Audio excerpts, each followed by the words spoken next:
Guys, ngayong aga sa inyong tanan lahat. Tanan lahat pa.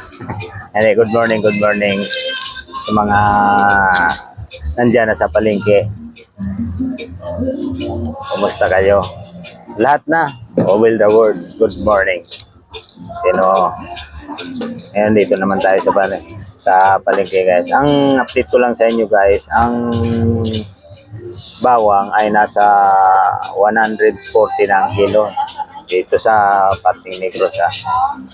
Ewan ko lang din sa inyo kung magkano ang bawang kasi dito ang tawag dito sa Ilonggo ahos. Ito lang alam sa inyo kung magkano sa ibang palengke. So sa mga naka-relate sa mga nagtatrabaho sa palengke, shout out sa lahat yan sa inyo. Yan. So ako ngayon sa likod muna ako kasi medyo may hindi ko masyado marinig ang dito ako sa likod na kapisto na naman sa aking pisto. Yan. Ayan. Dati ko na itong pero kaya kasi paulit-ulit lang dito sa palengke. Pag sa palengke ka, kung ano dapat gawin mo na. Hindi kaya pwedeng gumawa ng iba. Ayan.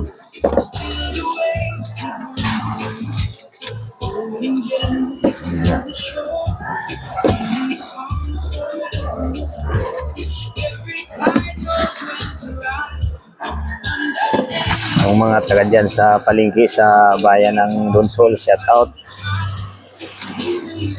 Shout out.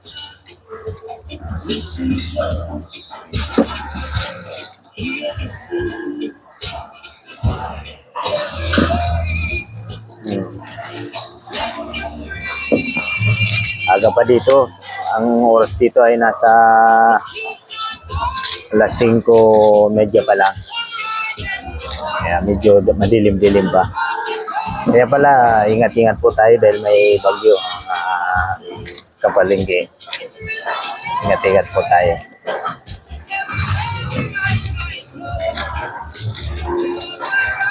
Saan?